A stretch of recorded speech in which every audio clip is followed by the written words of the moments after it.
Votre attention s'il vous plaît. Cet élément est en ligne là. Contactez-nous pour savoir s'il est aussi disponible en la langue de votre préférence. Veuillez aussi noter qu'il est en audio uniquement, dépourvu de ce fait d'image originaire. christequality.com. Les cieux sont à la portée de votre main, juste par un simple clic de la souris. Évangileéternel.com. Le site de l'Évangile éternel. À présent, nous vous convions à suivre la rubrique Questions, réponses et partage.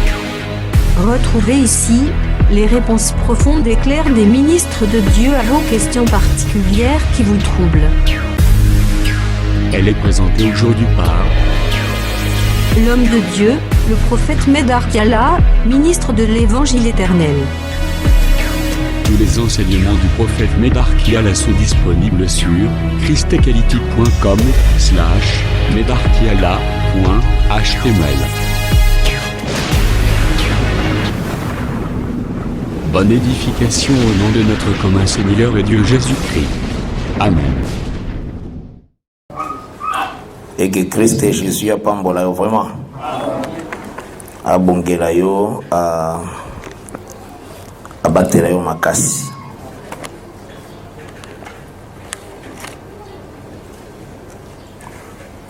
Amindo ya izopera te ouais. Faut payer ça.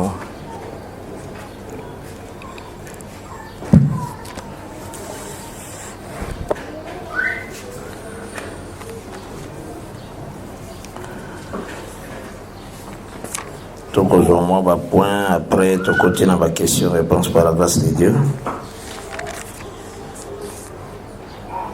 Mazongilina, moi, introduction à Salaki Lobby, toujours livré à 2 Samuel 7, toujours en gros. Tu continues dans la combo de Jésus-Christ. 2 Samuel 7, verset 1, ti na verset 14, nous lisons le nom du Seigneur Jésus-Christ. Lorsque le roi habita dans sa maison et que l'Éternel lui eut donné du repos, après l'avoir délivré de tous ses ennemis qui l'entouraient, il dit à Nathan le prophète, vois donc j'habite dans un 2 Samuel 7, il y en a comme le verset 2.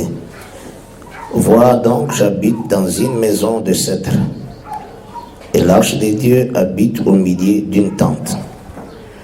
Nathan répondit au roi, va, fais tout ce que tu as dans ton cœur, car l'Éternel est avec toi. La nuit suivante, la parole de l'Éternel fut adressée à Nathan. Va dire à mon serviteur David, ainsi parle le Seigneur, l'Éternel.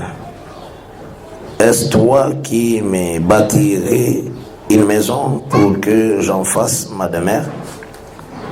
Mais je n'ai point habité dans une maison depuis le jour où j'ai fait monter les enfants d'Israël hors d'Égypte jusqu'à ce jour.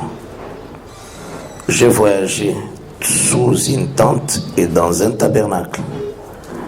Partout où j'ai marché avec tous les enfants d'Israël, ai-je dit un mot à l'un des chefs d'Israël à qui j'avais ordonné de paître mon peuple d'Israël? Ai-je dit pourquoi ne me bâtissez-vous pas une maison de cèdre? Maintenant, tu diras à mon serviteur David, ainsi parle l'Éternel des armées, je t'ai pris au pâturage derrière les brebis pour que tu sois chef sur mon peuple, sur Israël. J'ai été avec toi partout où tu as marché. J'ai exterminé tous tes ennemis devant toi et j'ai rendu ton nom grand, comme les noms de grands qui sont sur la terre. J'ai donné une demeure à mon peuple, à Israël, et je l'ai planté pour qu'il y soit fixé et ne soit plus agité, pour que les méchants ne l'oppriment plus comme auparavant. Et comme à l'époque où j'avais établi des juges sur mon peuple d'Israël, je t'ai accordé du repos en te délivrant de tous tes ennemis. Et l'Éternel t'annonce qu'il te créera une maison. Quand tes jours seront accomplis et que tu seras couché avec tes pères, je leverai ta postérité après toi, qui est celui qui sera sorti de tes entrailles, et j'affermirai son règne. Ce sera lui qui bâtira une maison à mon nom, et j'affermirai pour toujours le trône de son royaume. Je serai pour lui un père, et il sera pour moi un fils. S'il fait le mal, je le châtierai avec la verge des hommes et avec les coups des enfants des hommes. Mais ma grâce ne se retirera point de lui, comme je l'ai retiré de Saoul, que j'ai rejeté devant toi. Ta maison et ton règne seront pour toujours assurés. Ton trône sera pour toujours affermi. Nathan rapporta à David toutes ces paroles et toute cette vision. Que Dieu bénisse cette lecture.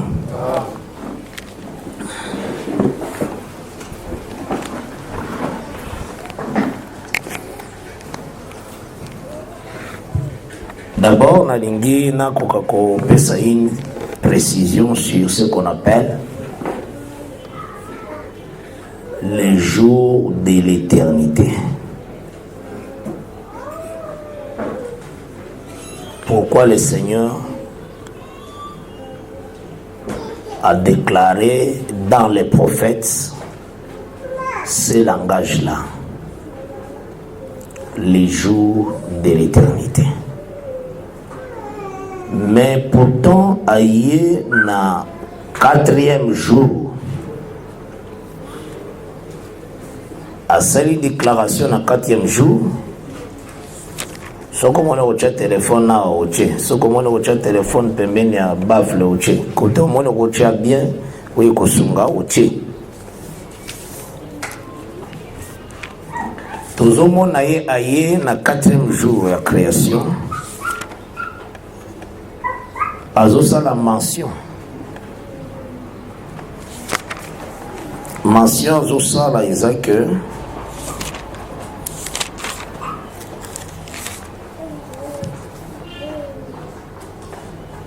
à partir du verset 14 à 19 et à Genèse 1, j'ai lu au nom de Jésus-Christ.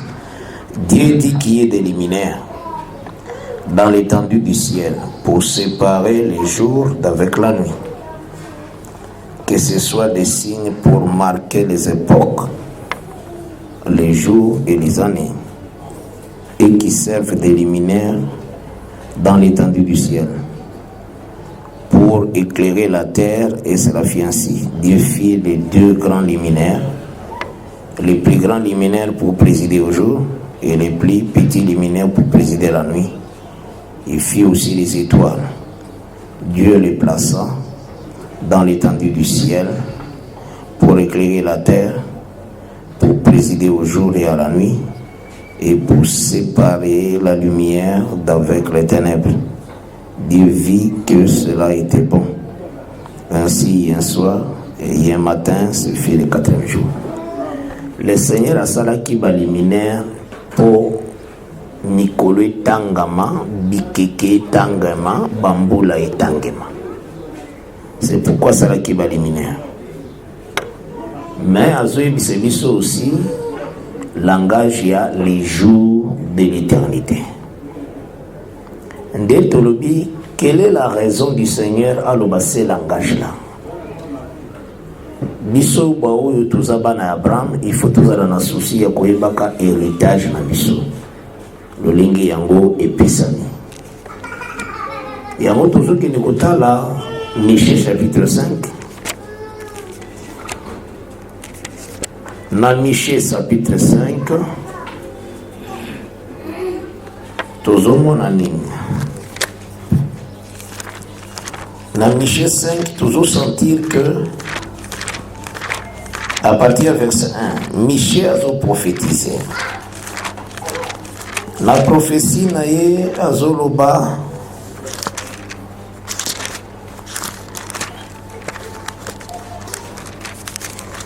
azotaisa d'abord que et toi Bethléem, je commence à dire au nom de Jésus-Christ, et toi Bethléem, verset 1 à Michée 5, Ephrata, petite entre les milliers de Juda, de toi sortira pour moi celui qui dominera sur Israël, dont les activités remontent aux temps anciens, virgule, au jour de l'éternité. Cela veut dire les jours de l'éternité, babengamo aussi temps anciens. Vous avez dans la Bible les a dit. Donc, ils ont un temps ancien mi balé. Ils ont un temps ancien où avant Zamba banda koloba que la lumière soit. Tanyo soit les avant babengamo temps anciens.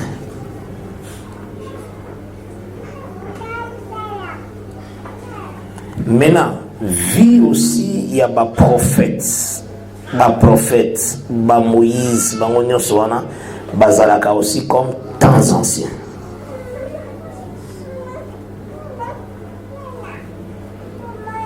Voilà, à Watomoni, temps anciens, ils sont comme au jour de l'éternité. Ils en ont pluriel, jour. Et ça va jour autour jour boyété, soleil, la lune, les étoiles. Au bazolo ba place, Jésus-Christ azouta na origine na ye. Azouta na origine na ye. Azana kati ya ba mikolo ya seko na seko. Au moins, si vous mettez virgule en français, cela veut dire bazo continuer penser à oyo balobi. Pour saisir bien. Nde balobi ba jour à l'éternité wana, nde ba benga kayango temps anciens. Vous aurez la madame dans la Bible les a dit. Maintenant, ceux qui te dans Psaume 78, que le Seigneur soit loué. Dans Psaume 78, l'écriture est sur le baboui. Psaume 78, landa kandenga na zotanga. Ngana za Brazzaville te, ngana za Mkongo na nzoto, na sang na chair.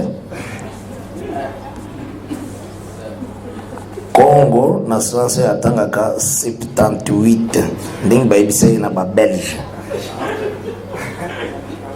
Nazotanga ndingi baibisai biso. Yo bayikuseki yo na ba français 78. Mutuna mutaotanga ningi métropole na ye aibisaki ye. Ça ta problème te. Kuna za ta problème te. Na kati le beliwana sali eza na ngote. Ozala mokongo, ozala muluba, ozala mundibu, wane zaka kapo okene na mboka na bino. Mais si vous okene makolo, il faut effacer biloko nyonso wana. Zola na mana. Wana tolobika na lolenge Paul tanga za iko yebisa ba juif aote ya bango bokonza likolo azomona ke ba saisir te ya lobi d'ailleurs ngai naza d'abord juif benjamite alobaki onga kapona ko persuader bango na position mais qui benjamite za na tina te na kata Christ na kata Christ za quiconque croit c'est ça moi d'ailleurs je suis benjamite yango tanga za kotia parole amoni bazo résister bazo monene taza mpaya na makamba ngombala muka changer langa bande ko loba hébreu balobi ki ba redoubler silence ko basantero ndeko na biso akosa na biso mabete to fanda ngeto yokai donc ayebaki ke no nakanga bango na kota na bango c'est ça voilà ne c'est ça ka ba stratégie ozola na malamu maebi ke sali eza konate sali eza en Jésus Christ.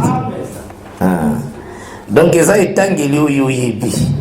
Ils ont etangeli oyo biso to tangaka. Etangeli nyoso mi balé on les a faute terre. Koko bisango faute terre somme dans 78 ils ont faute terre ça la faute terre. Ça ka faute terre. Attends, il y a le 78. Il y a le 78. Ce qui t'a commis en gros, t'as commis en gros. Alors, dans Psaume 78, l'écriture est Zorobaboué. Na bandé à partir du verset 1. Ah, on a zota la likambu ya temps anciens. Vous avez un malam? Nathalie Sibido d'abord dans Michée 5, le temps ancien, l'écriture, les temps anciens, ils ont les jours de l'éternité. Aussi, madame, donc, Mikolo, ils ont avant Kola Bandakoloba, que la lumière soit. Tout aussi, madame, Mikolo, on a nion soit, ils ont avant que la lumière soit. Babengango les jours de l'éternité. Babengango aussi temps anciens. Parenthèse, nous avons bakisa. Kolinga mutute po bozamboka moko. Notre tradition, tout ça, ils ont tinata mokote. Mozolinga mutupoza na Saint-Esprit, azana nature divine de Dieu. Mozola na malam. Dans la kata makamanzambe bakota et kota kate. Alors, dès aux yeux encore, psaume 78, Nabando Tanga, cantique d'Assa, Nabanda verset 1, je lis au nom de Jésus-Christ. Mon peuple écoute mes instructions, prête l'oreille aux paroles de ma bouche. J'ouvre la bouche par tes sentences. Je publie la sagesse des temps anciens.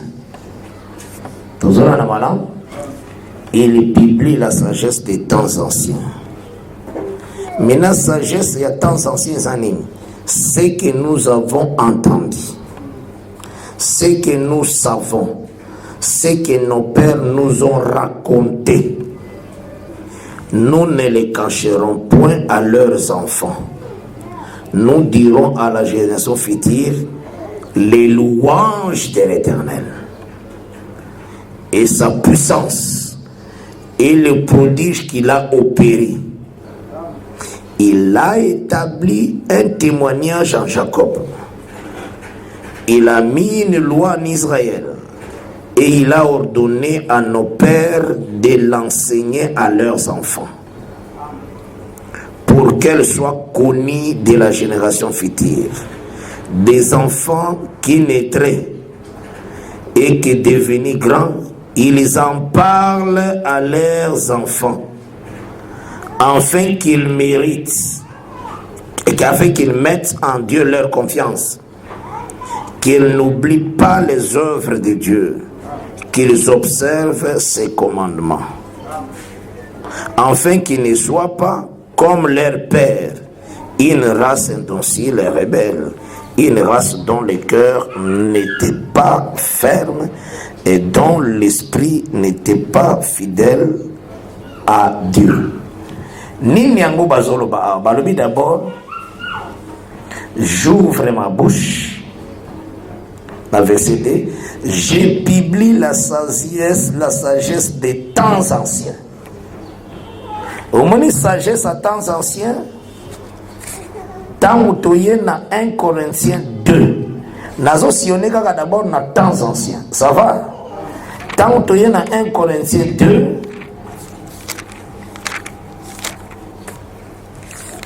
nous lisons au nom du Seigneur Jésus-Christ, verset 6, tina verset 8. Cependant, cette sagesse que nous prêchons parmi les parfaits, sagesse qui n'est pas de ce siècle, ou bien koloba, sagesse qui est des temps anciens. Tout ce qu'on a malin, donc la sagesse oyo est ulti na éternité. Babinyo sagesse qui n'est pas de ce siècle. Hein? Ni les chefs de ce siècle qui vont être réduits à l'impuissance. Tout ça comprend le malin? Donc, dans un verset où il prend ce qui est balobi dans Psaume 78, j'ouvre la bouche par des sentences je publie la sagesse des temps anciens. Où est la prophétie concernant Jésus-Christ? Yenda fongola ki monoko azalaki ko publier sagesse il y a temps anciens. Tout ce qu'on a malin, sagesse à temps anciens.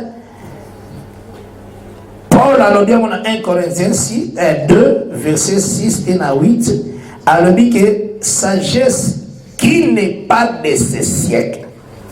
C'est ça la définition de la Bible. Balobi yango de sagesse Jésus ayaki nango. Pour balobi ceux qui bayeba qui sagesse wana ayaki nango bakoyi ko crucifier été. Donc 1 Corinthiens 2 fixé que sagesse ango et ça sagesse il y a éternité qui n'est pas de ce siècle. Mais que se passe-t-il? Sagesse ango et ça aussi makambo zamba salana batata na biso. Vous avez les baso que nango hein. Et ça d'abord sagesse temps ancien qui n'est pas de ce siècle. Après bakei na psaume 78 on va publier en réalité ce que nous avons entendu. On a verset 3 psaume 78. Ce que nous savons, ce que nos pères nous ont raconté. Vous avez un malade? Ok, merci beaucoup. Azana pour Wazotia.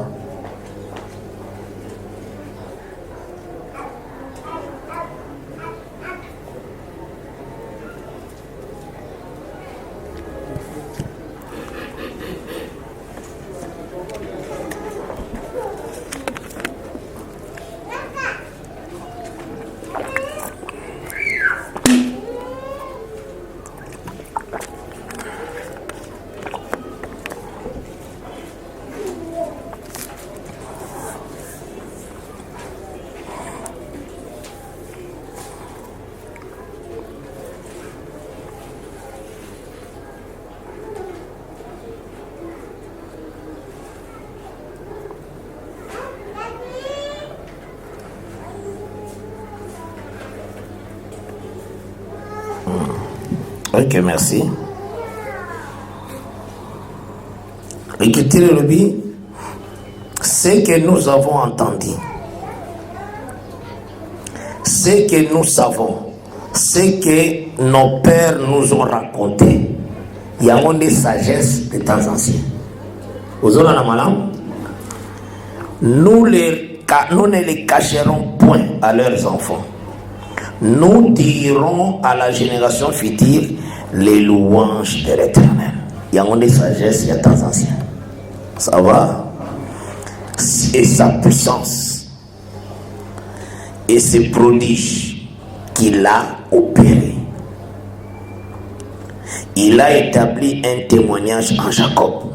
Nous sommes ceux qui n'ont Jacob, un témoignage en Jacob. Et sa sagesse des temps anciens. Vous aurez la main. Il a mis une loi en Israël. Cette loi-là, il a aussi sagesse il y a temps anciens. Vous aurez la main. Et il a ordonné à nos pères de l'enseigner à leurs enfants pour qu'ils soient comme de la génération, pour qu'elles soient connues de la génération future des enfants qui naîtront et que devenus grands, ils en parlent à leurs enfants. Ozona madame, yango moni Deutéronome chapitre 4. Deutéronome 4, n'a pas verset 1, qui n'a verset 7. J'ai lu au nom de Jésus-Christ. Maintenant, Israël, écoute les lois et les ordonnances que je vous enseigne. Mettez-les en pratique, afin que vous viviez et que vous entriez en possession du pays que vous donne l'Éternel, le Dieu de vos pères. Vous n'ajouterez rien à ce que je vous prescris, et vous n'en retrancherez rien, mais vous observerez les commandements de l'Éternel, votre Dieu, tel que je vous l'ai prescrit. vos yeux ont vu ce que l'Éternel a fait à l'occasion de Baal-Péor. L'Éternel, ton Dieu, a détruit du milieu de toi tous ceux qui étaient allés après Baal-Péor. Et vous, qui vous êtes attachés à l'Éternel, votre Dieu, vous êtes aujourd'hui tous vivants. Dans le verset 5, il y a Deutéronome 4. Voici, je vous ai enseigné les lois et les ordonnances comme l'Éternel, mon Dieu, me l'a commandé, afin que vous les mettiez en pratique dans le pays dont vous allez prendre possession. Vous les observerez et vous les mettrez en pratique, car ce sera là votre sagesse. Toujours comme, parce que j'explique d'abord Psaume 78. Ce sera là votre sagesse. Quoi, la parole aux ambapés qui est en montagne. Et votre intelligence aux yeux du peuple, qui entendront parler de toutes ces lois et qui diront: cette grande nation est un peuple absolument sage et intelligent. Quelle est en effet la grande nation qui est de Dieu aussi proche que l'Éternel notre Dieu? L'aide-nous toutes les fois que nous l'invoquions, nous l'invoquons. Et quelle est la grande nation qui est des lois et des ordonnances justes, comme toute cette loi que je vous présente aujourd'hui. Que le Seigneur te bénisse. Donc c'est que Tozoya ko confirmer yango. Selon Psaume 78, tant balobi yango, balobi c'est que nos pères, bazo expliquer ça juste dans temps ancien, c'est que nos pères nous ont raconté, c'est que nous avons entendu des merveilles que le Seigneur a fait. Nous les raconterons à la génération future. Et ces enfants vont colober encore les autres, afin que souvenir éternel éthique à la Katina. Donc, nous allons comprendre, temps anciens, ils ont avant la création. Temps anciens, le aussi Dieu a marché avec Jacob. Cela veut dire, temps anciens, ils ont au jour de l'éternité. Il y a des temps anciens. Dans l'air aussi, Azotambola avec Jacob, avec Israël. Donc, Azotombola David, Azotombola Moïse, Azotombola Jérémie, Daniel, Bakouk, Nyon Sowana, temps anciens. Aujourd'hui, madame Nengi critique les aléas. Donc, cela veut dire, Zambatia qui ma jour éternité pour l'année. Atia qui comboana jour. Et ça pour la côté c'est que temps ancien et bon baka lumière na katina yango. Ce qu'on comprendre yango au fongwani. Amen. Amen. Ozora na malam nde alobi boye na Psaume 33.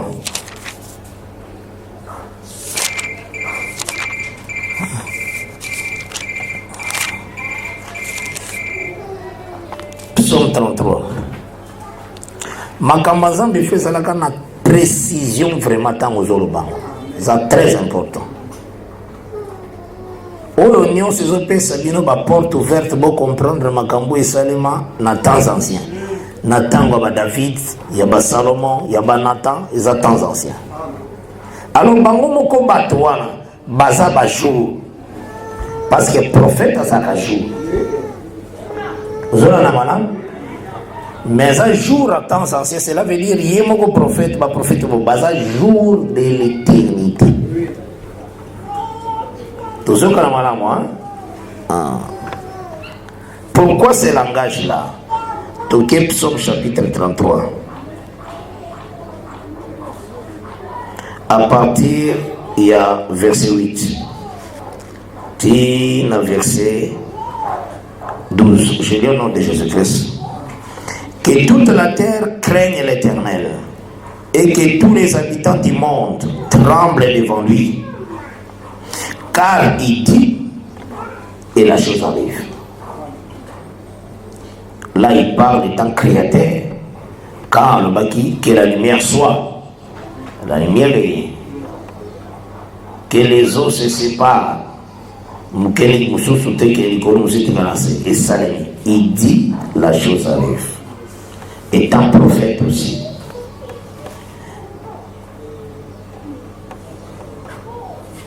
Oui. Quand il dit la chose arrive, et il l'ordonne, et elle existe, étant créateur. Il appelle la chose qui coexistait comme cela existait. Vous aurez la madame. L'Éternel renverse les desseins des nations. Il anéantit les projets de peuple. Voilà dans le verset 10, il y a Psaume 33. Les desseins de l'Éternel subsistent toujours, et les projets de son cœur de génération en génération. Nous allons expliquer pourquoi ces jours sont éternels. Vous avez la main. Ces projets, ces programmes subsistent toujours. Ces desseins de génération en génération. Personne ne peut effacer ça. Si même le Seigneur t'annonce quelque chose, quel que soit le combat, et que s'accomplit. Vous avez la madame, ce que Dieu dit, il l'accomplit. Vous avez la madame, parce que Dieu ne ment jamais.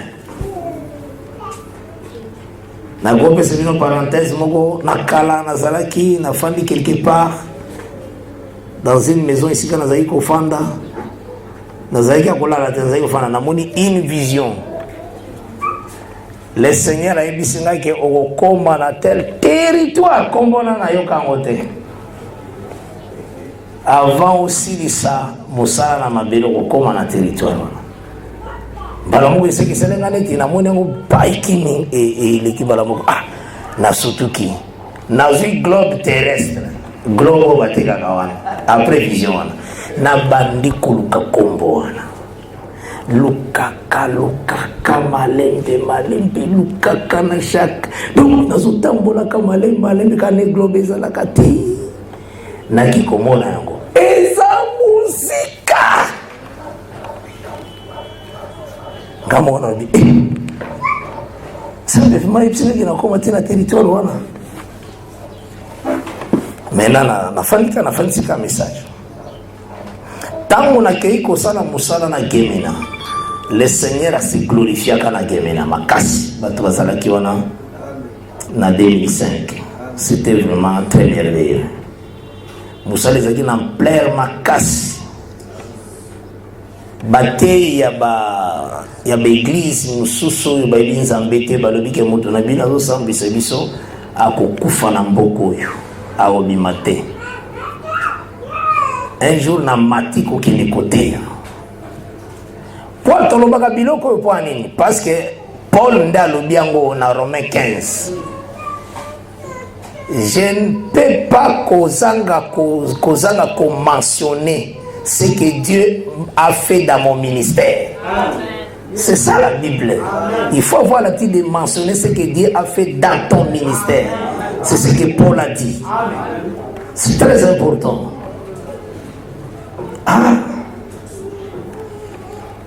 Na quel côté? Nous avons deux téléphones. Nous avons un SIM, il y a un réseau mibale. Et on a mis un téléphone, nous avons un capacité moko. Na sisi côté ya nazo pesa ba numéro ya téléphone tango na sisi wana nazo bima numéro oyo ezalaki na téléphone moko eziki ezo oluka ba numéro zo mwana na te donc si vraiment c'est facile ba numéro nyonso ki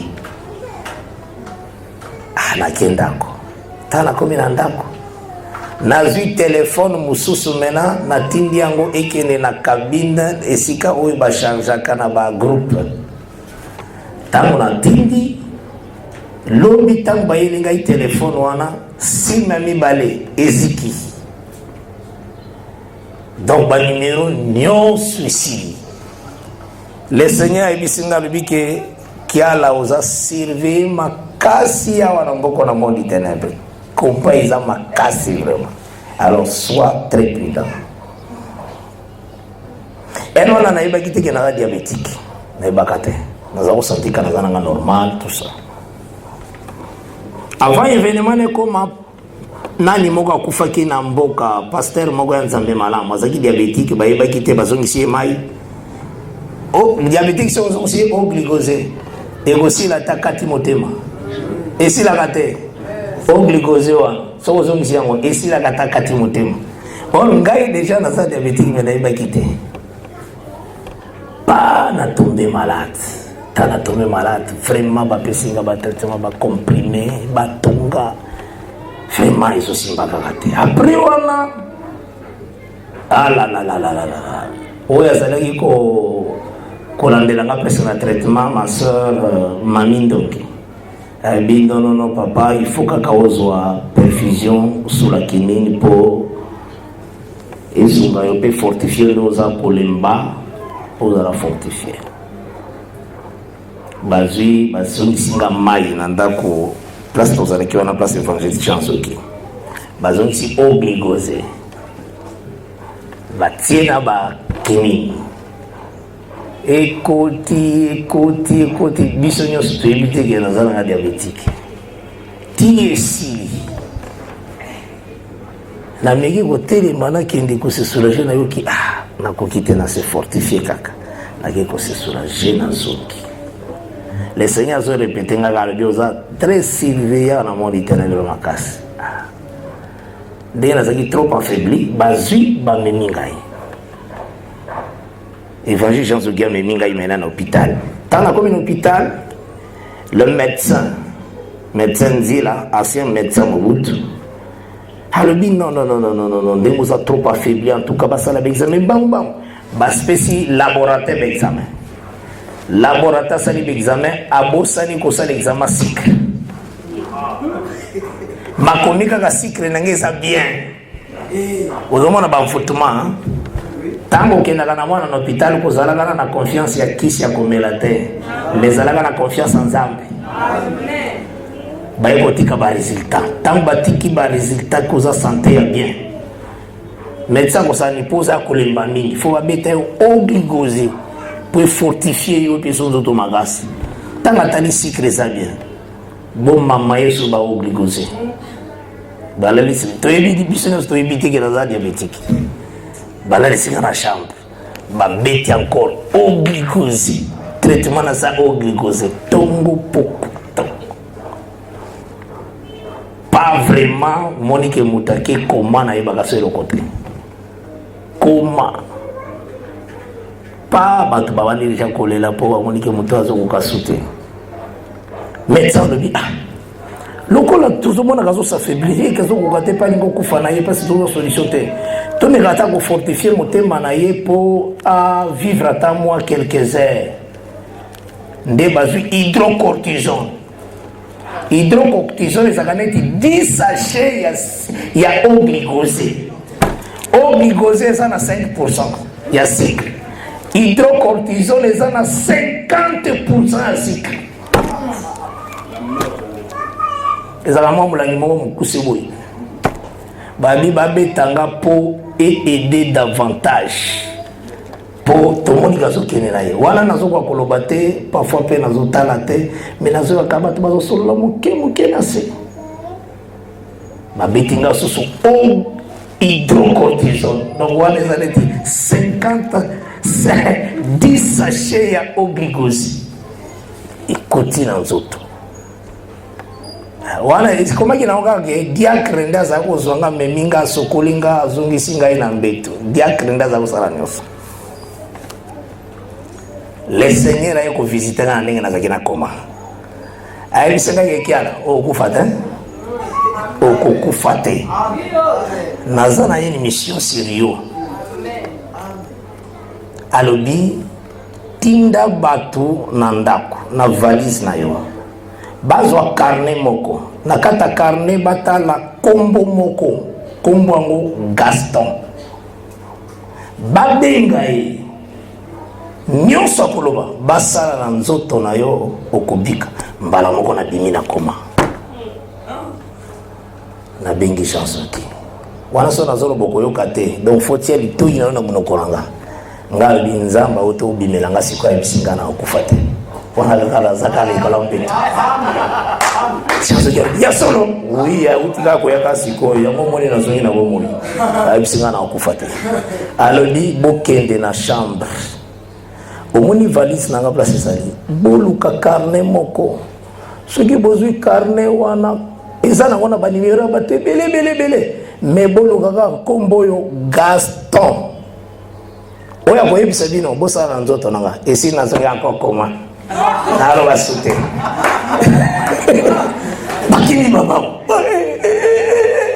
baki bafuye bamoni pe carnet babali ko vérifier ti bamoni ke kombo ya Gaston bayewa wana nga nazolo basute nazolo kaka bato muke bato bazolo ba muke nazaka likolo mbeta le seigneur esenga ko kufa te po aya rappeli nga mena message apesa kanga ali oyebi loko na lakisaka yo wana tango simba ki globe terrestre na bisi omonike na no komi kuna te de ko kufa te ya ona na ngolo ba ke promesse nzambe atako mbetele miningeni lokola zale likanisi moko boyi tile lopena na koma na mboka mote donc ndenge na yebi ke atamu ta tutinga na mutuka na kufa te ndio kufa te na soba iko keseme na diabetique na kufa te poni nano komi sikalo bate uzora na mara tangu baye pena na carnet babi tomoni kombo na nazoka banka bazoloba tomoni kombo na tomoni yango tomoni kasto to benga ye babengi ka ndenga na za kolala wana na koma babengi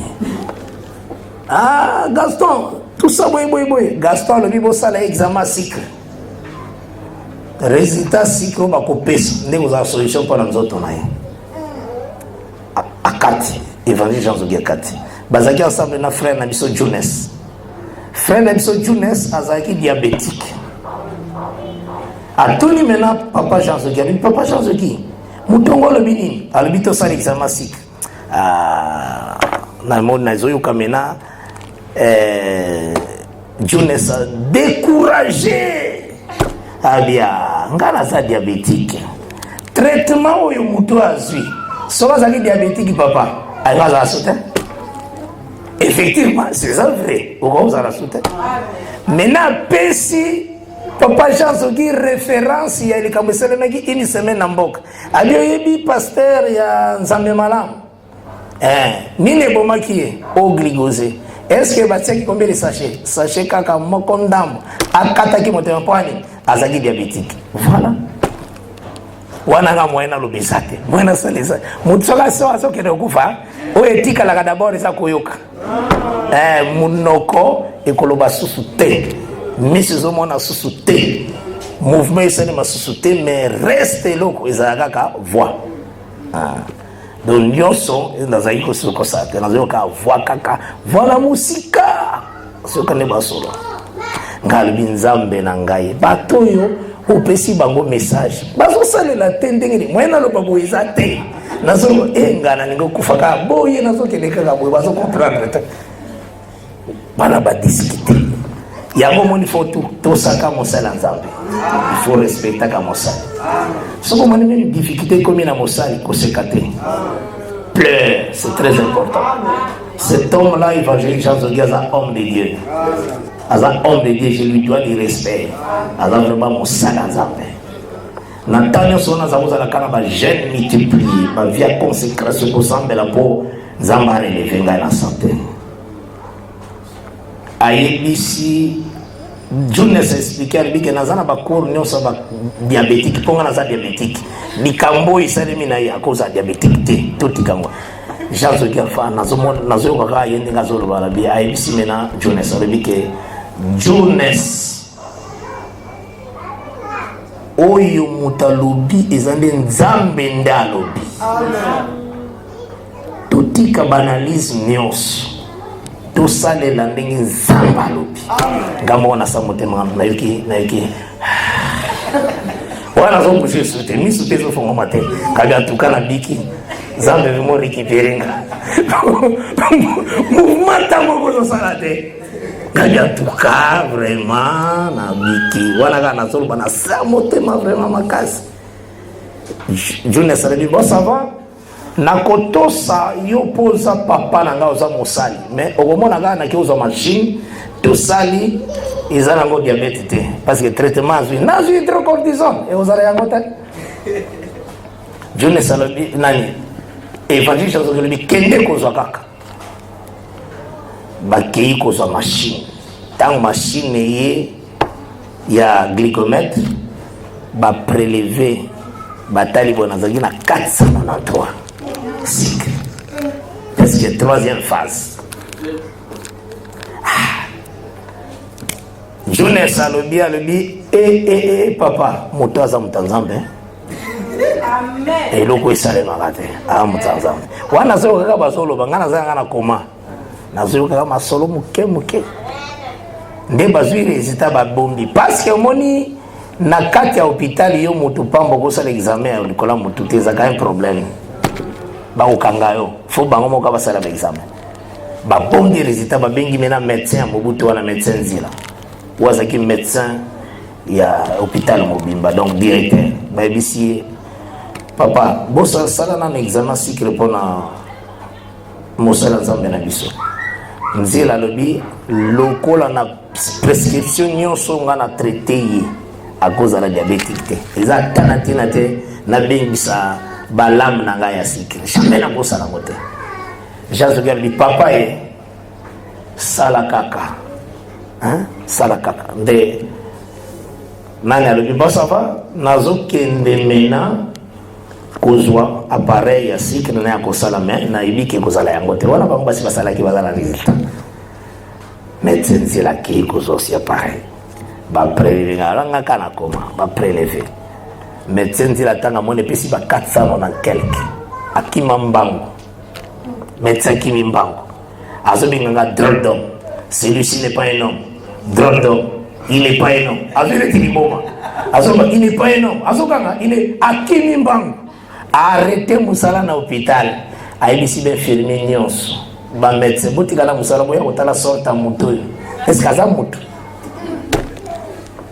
namoni ba médecin ba yepele na chambre wana nazuka ka bango ba tondi wana déjà ba weli mbango mena ba yembango après ba zuba betinga 40 unités presque ya 40 ya insuline tant ba betinga na fungoli mena miso namoni ka ba médecin baninga ba tondi na chambre bele nzila zo ba celui-ci n'est pas un homme il n'est pas un homme normal kaka tango tupesaki obligé fakata motema abi n'est pas un homme bantuni mena laboratoire sa kiwana laboratoire bi na sala examen sécurité na ebatele na comment que sécurité ça bien et puis singane ti kanda na lobele makasi nzamba episinga tika azalaki envoûté dans le monde des ténèbres ozola na malamu wana na tawana ni le Seigneur a fait un message.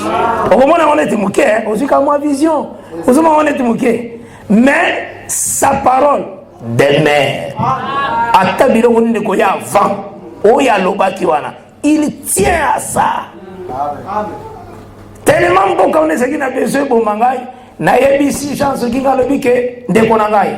Ndenge naza na hôpital au ndenge na biki na okenda tana banda kuna bina nyonso ta à partir ya kosomela nga bien na matala avion na kende haba zonga la banda utanga bitala na ozonga na ndaka mutu wote mboko izokana ngebo manga na kozonga na ndaka mutu mote fona bio na mboko na yinyango mabebo kango comment bakokana nga mutu wako manga c'est normal te badio to lokola basobe mission hôpital tozonga kana ndako olinga jamais mais bandako ya mboko na kota te ko uta hôpital aéroport kabi baké basomi billet le Seigneur a eu bisanga le bike yo ko voyager te oko sala musala nga binzambe na voyager ayebisanga oko voyager te nga binzambe to kotala na voyager ayebisi oko voyager te nga nazo biso zambe na ko voyager abi abo tota soko vaje wana nazotala nini bakonzi presque Isaïka ba frère na biso konzi ya kota Jean-Pierre Bemba mokonzi kota Jean-Pierre Bemba c'était notre frère José Wale côté ya fac ezaki pe notre frère Mikolo yo aza faza la commission générale bien nani na côté ya Mwanda azalaki kuna monsieur frère Sige azaki natali ka ba noto ba konjwa ni ba respecta ba ngabe bata boye vraiment nzambe na voyage te na ko voyage ba koloba na avion na kota nzamba ndo voyage te alors maintenant avion ya Wimbidire ngala na comité José wala timbi ordre kuna na bali avion elongwa tarmac tetina kotika mokonzi moko na zana yo fakende do avion fandaki na tarmac ezozela ngayo mokonzi moye pilote voyage zate atika avion na tarmac baozela mokonzi moko azoya bayo ko mamanga na mutuka ya bakonzi wana na kotinga ebisa bomoni ndena okende tala kakande na sa nzamba ebisi okende te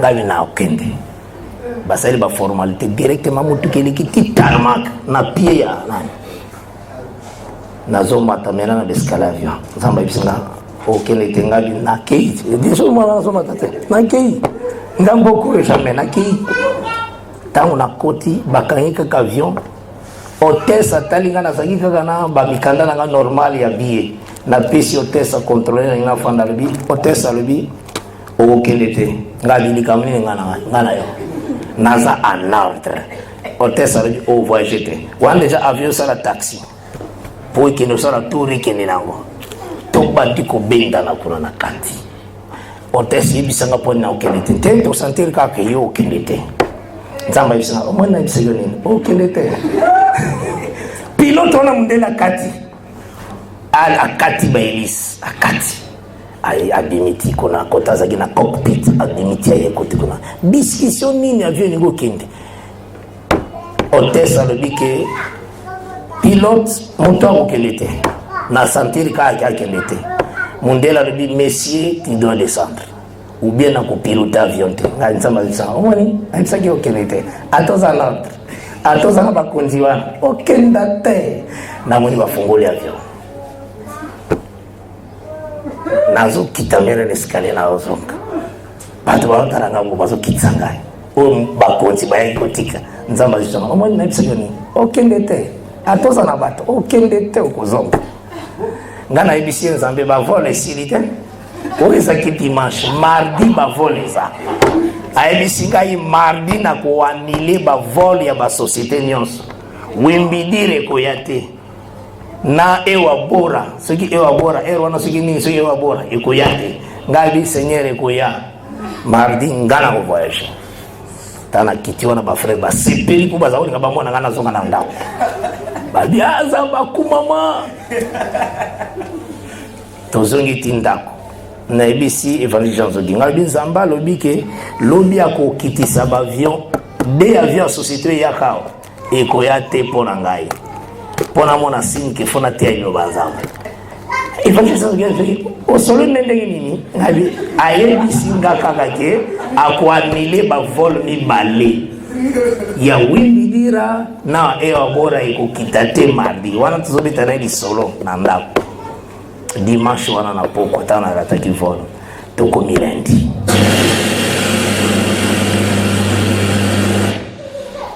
tango tokomi lundi alors qu'est-ce qui s'est-il passé lundi wana na tongo tofani na payote frère tango tofani na payote tokomi vers ba 11h tozolanda radio ezobeta na radio ezakobeta wana toyoki Wimbidira azotinda communiquer na ye na ba client na ye ke mardi azokoseskize akoyate tofandi communiquer très importante et wabora azoyebisa ba client na ye ke mardi lobi ayate akokita te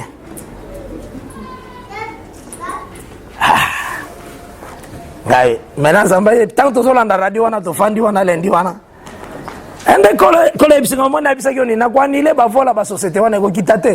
C'est moi qui contrôle tout. Dès la vie Seigneur, on a sous tembete maintenant na go sala lo musala. Na continuer musala na mpoka oyo. Osala na malamu. Donc ça la rappelle bien le ministère aux na signe ciel. C'est très important. Et ça est très important. Il faut le ministère aux la spirituel. C'est très important. Et ça a connaissance osala na malamu. Et ça a connaissance mais intimité aussi avec le Seigneur. C'est très très important dans les ministères. Vous avez une intimité dans Zambé. Donc on a vraiment tout senti que non que ça les Zambé ça agito. Agogo longolo na likambo moko oyo ata mutu moko te ya mabele akoki ko futango. Vous avez moi. Donc c'est ça. Donc ça j'ai dit comme un témoignage. Quand il solo que non, Dieu a tenaka à ses promesses. Ndeko za wana poza na ba promesse ya Nzambe ko néglige kate. Okomona ngone tiza mwa ndoto moko mwa muke, mwa likamu moko neti mwa muke mais non ko néglige te. Yemba ka ko veye na yango. Ata bambiska de telemi liboso ti ekokokisama. C'est ça, ma camarade, c'est plus spirituel. On a un témoignage, c'est que Dieu garde ses promesses. Milakana est ce qui a lobby en réalité à Saraka. Avant à Kangote.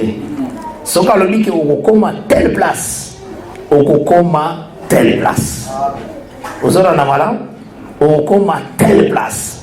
Pour émission okokoma telle place. Vous avez un amala? Donc c'est que nakate d'abord confiance d'abord.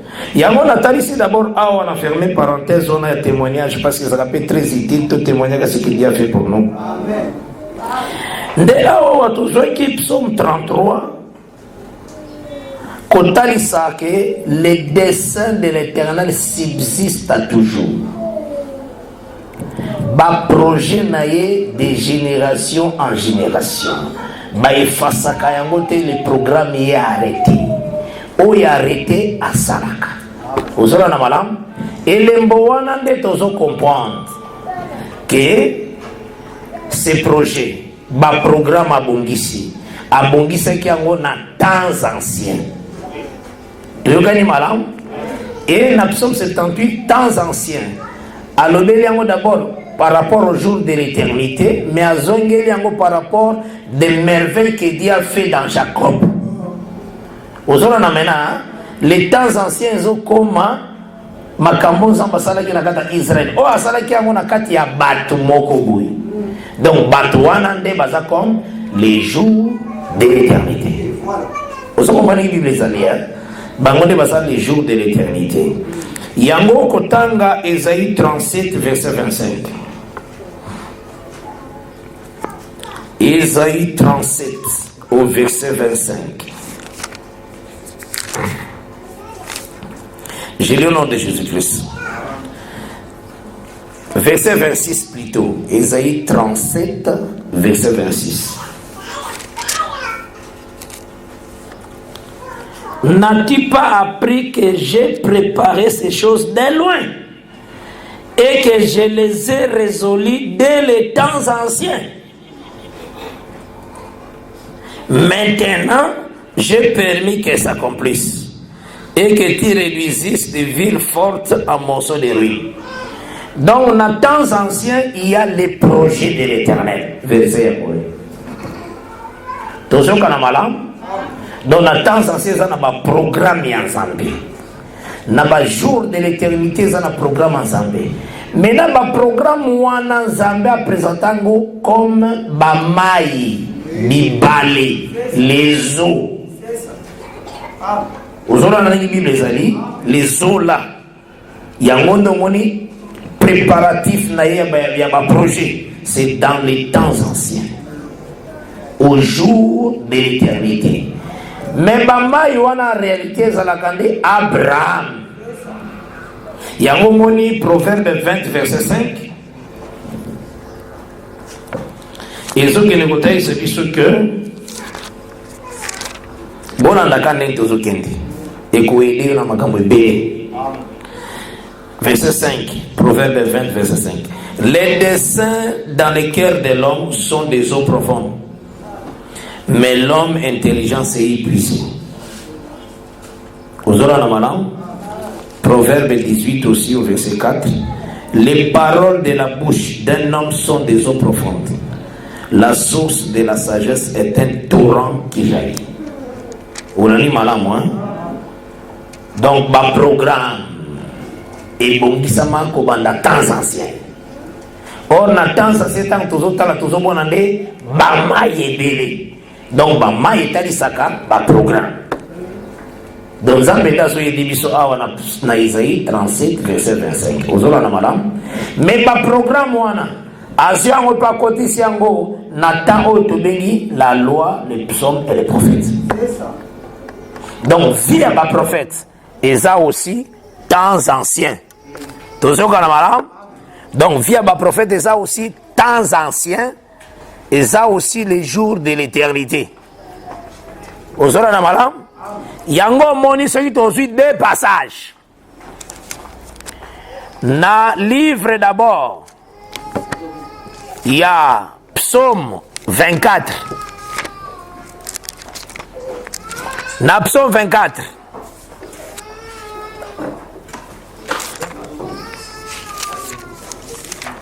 Tant aujourd'hui Psaume 24.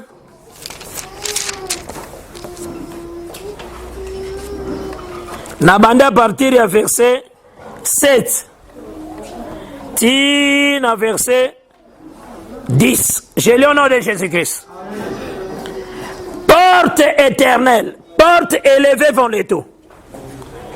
Élevez-vous. Nazana Psaume 24. Na bande 7 na verset 10. Babandi porte élevée vers les taux. Élevez-vous, portes éternelles. Que le roi de gloire fasse son entrée. Or, ce qui est ok dans Psaume 118. Parce que l'écriture va comprendre qu'on a écriture. David a bongi salaki. Salomon va cèdre, va or, va argent. En grand nombre, la quantité magasi, malobi, tu ajouteras encore. Cela veut dire qu'il y a la connaissance, David, mais il y a l'augmentation de la connaissance. C'est tu ajouteras encore. Mais à utiliser toujours cèdre. À ce qui cèdre, à utiliser cèdre. À ce qui or, à ce sur or. À ce qui argent, sur argent. Vous avez la madame? L'écriture est interprétée par l'écriture. Biloko nyonso David apesaki yango nde tomona kana Romains 1 verset 19 à 20. C'est qu'on peut connaître de Dieu est manifeste quand on les considère dans la création. La création du Cameroun sali perfection invisible de Dieu. Isa na kati. Wanande David azwaki Salomon azwaki ya David atia na katandako. Puissance éternelle. Isa na kata création. Isa toujours biloko David apesaki Salomon atia na katandako atongaki. La divinité. Et ça la carte. Au sol en amalam. Est-ce que aussi ma malam? Ah. Donc faut vous comprendre la Bible très très bien sans problème. Ah ouais, tous ceux qui ne connaissent pas pour nous comprendre aussi porte.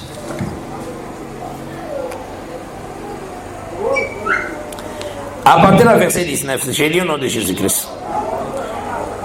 Psaume 118, d'abord verset 19, tire verset 24.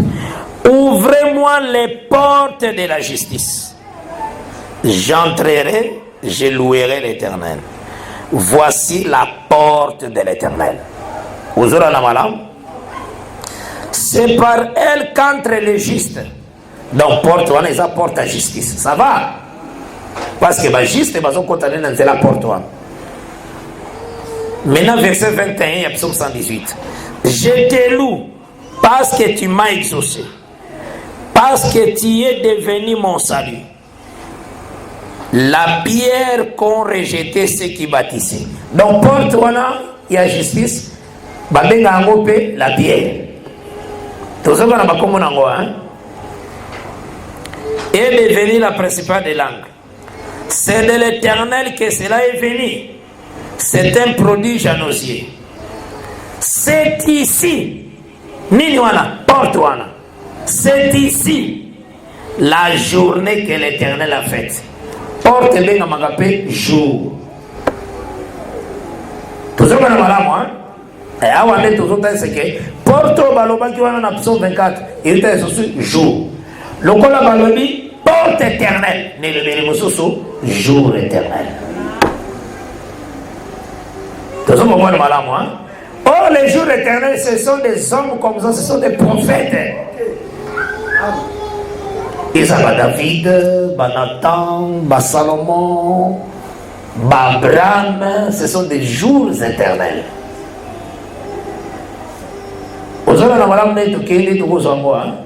Ça va? Il faut vraiment mobile. C'est ça notre souci. Vous avez la capacité à Kimia. Vous avez la malam. Maintenant, vous avez l'écriture, vous avez qui lobby. Naïbandeli Nabiso. Quand la porte éternelle est que s'est levée, donc Jésus ouverture, le roi de gloire a entré. Donc la porte éternelle, élevez-vous. Tout le monde qui présenté aussi par Moïse a incarné la loi, Élie a incarné tous les prophètes. Batelemaki na montagne ici quand ça va transfigurer. On est la porte éternelle. Il faut les rois de gloire entrer à Jérusalem. Vous aurez la malade. Donc l'accomplissement de la parole, c'est le linteau Isaïe élevé. Voilà. Quand on a besoin de comment on a quitté ça sur les ce qui est la pointe noire, il y a branamisme. Porte éternelle, élevez-vous. Incrédulité, élevez-vous. Mensonge, élevez-vous. Vraiment, mensonge, c'est la porte éternelle. Ah, vraiment. On a fait moutazoye pour un bâtiment, on a qui toko ba musique. Mais ça m'a le diable. Zamba est bien monté. C'est ça le diable. Mais moutazoye quel est le roi? Français son entrée, azomona que oui, nzambe mazoyoka. Nzamba ate na banzamba ne mwana. Ko se distraire que. Yango moni tozo kiboyi. Quand tu regardes livre d'abord, il y a un roi.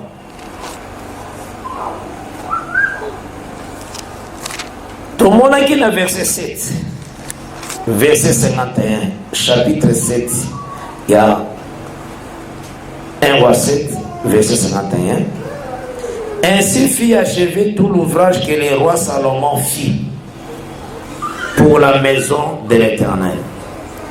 Puis il apporta l'argent, l'or et les ustensiles que David, son père, avait consacrés. Et il est mis dans les trésors de la maison de l'Éternel. Verset comment m'a pampaté. Verset est que Salomon qui est la sagesse à construire. Mais il y a la pensée de l'Éternel à la création. Donc parce que David a talisaka les dieux Elohim. Pour l'année.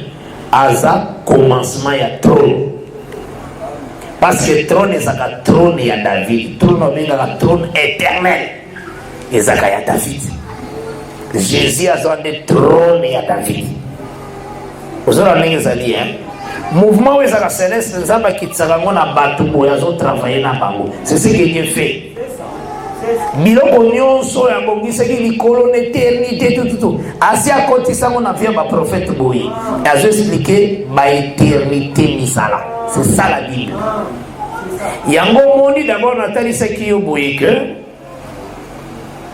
Elohim ko uta par existence na ye moko okoko comprendre réalité parce que ça roi éternel. Mais qu'est-ce qui se passe-t-il? David a tongaki ndaku ya cèdre. ndako ya cèdre. Cèdre etalisaka royauté, etalisaka kibokumu bokonzi. Ozona na malamu. Maintenant na 2 semaines 7 Isaac afandaki na kati ya ndako na ye. C'est vraiment dans son trône royal ndako wana. Ozona na malamu. Maintenant mouvement ezosa demandé na butu. Nde David azwi likanisi ya kotunga ndako mpona Nzambe. Aye ayebisi Nathan. Nathan ekotala ayebisi. Nathan kei Nzambe alobeli Nathan teta nazo